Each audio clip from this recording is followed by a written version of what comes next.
दोस्तों 18 अप्रैल का जो दावानल भड़का है वो अभी ठंडा हुआ नहीं है।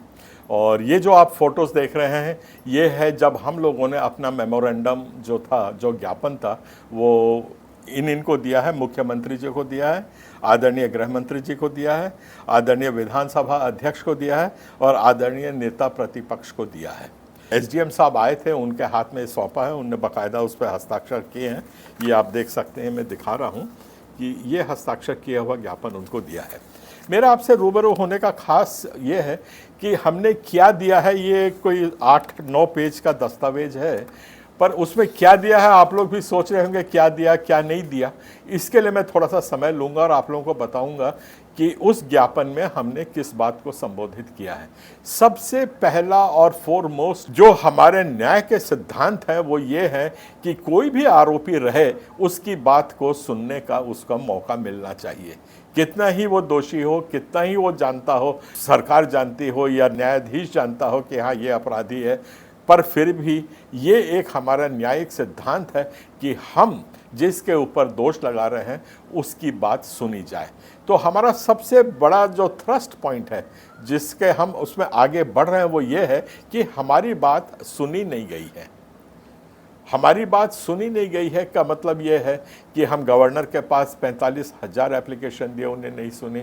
उसके पहले भी हम लोग दिए, मुख्यमंत्री को दिए, गृह मंत्री को दिए, उसके बाद हम लोग चीफ सेक्रेटरी को दिए, सबको हम लोगों ने दिए और सारे दस्तावेज हमारे पास हैं। तो हमारा जो अभी मांग इस एप्लीकेशन में की, इस मेमोरेंडम में किया गया है वो ये है कि हमको सुना जाए। हम ये नहीं कह रहे हैं कि आप कानून को निरस्त कर दो, ये सब बात की बात है। जब हमको सुना ही नहीं जाएगा तो हमारी मांग हम कैसे रखेंगे। तो जो हम लोगों ने ये ज्ञापन दिया है उसमें सबसे पहला पॉइंट यही था और आखिरी भी जिसको हमने बड़ी सशक्तता से इसको रखा है कि हमारी बात सुनी जाए। तो सुनने के अब 2 तरीके बचते हैं, या तो सरकार एक सिलेक्ट कमेटी बनाए और हमारे समाज के साथ वार्तालाप करे, चुने हुए 10-12 लोग, 5-6 लोग या जैसे भी उनको मीटिंग करनी हो उस किस्म से करके हमारा भय क्या है, आपत्ति क्या है, इसका दूरगामी परिणाम क्या है, ये खाली हमारे ही समाज से नहीं पर जैसा मैं बोलता आया हूँ ये प्रभाव क्षेत्र इसका बहुत बड़ा है। ये धर्मांतरण विधेयक है। हम लोग ऐसा मान के चल रहे हैं कि ईसाई धर्म के लिए है, पर इसमें कहीं भी ईसाई धर्म नहीं लिखा गया है, इस बात को समझिए। कहीं मुस्लिम धर्म नहीं लिखा गया है, कहीं अल्पसंख्यक नहीं लिखा गया है। इसका मतलब ये है कि इसका दायरा बहुत बड़ा है। कल सतनामी समाज भी इसके दायरे में आ सकता है, साहू समाज भी इसके दायरे में आ सकता है, आदिवासी ऑलरेडी आ ही रहे हैं, मारा पार्टी शुरू हो गई है। तो इसका जो दायरा है ये बहुत बड़ा है, बहुत व्यापक है। हमको बहुत शांतिपूर्वक जो हमारे अधिकारी लोग हैं, जो पदाधिकारी लोग हैं, उनको समझाना है कि अगर ये दायरे को आप इस क्रम से बढ़ाते जाएंगे अराजकता की ओर बढ़ेगा पूरा हमारा छत्तीसगढ़।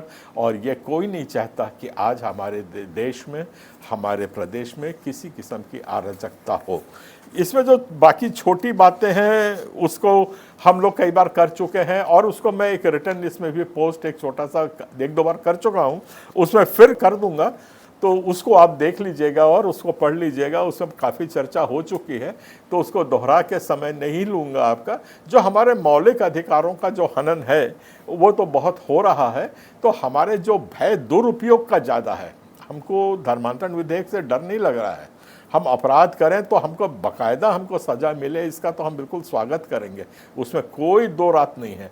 पर जो अपराधी नहीं है उसको सुनने का भी मौका ना दिया जाए, मनमानी तौर से किसी को भी अपराधी ठहरा दिया जाए, हमारे प्रार्थना के अधिकार हमसे छीने जाए, मतलब एक भयावह वातावरण क्रिएट करके वो सब छीने जाए, वो बहुत खतरनाक है और ये दूसरे समाजों में भी जाएगा।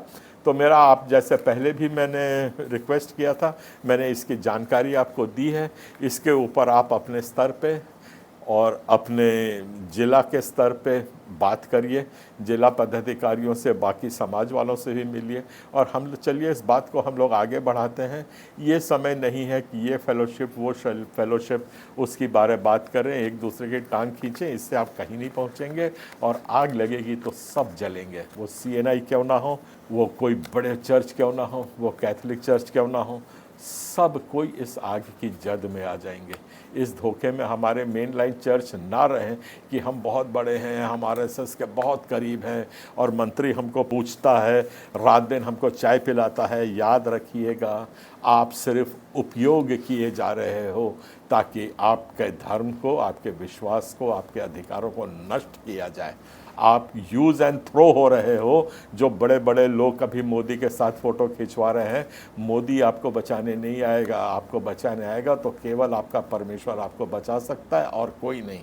आपका विश्वास है वो उसको बचा सकता है। तो इस मृग तृष्णा की ओर मत भागो, सुधर जाओ समय रहते। आ जाओ, मिल बैठ के बात करो और इस तरीके से आप ना हमारे धर्म को बेच पाओगे, ना हमारे विश्वास को भी बेच पाओगे, ना ही हमारे जायदादों को बेच पाओगे। बेच पाएंगे तो सिर्फ वही बेच पाएंगे जो अपने घर के अंदर से निकले हुए गद्दार हैं। उनको आपको सोचना है, समझना है, देखना है।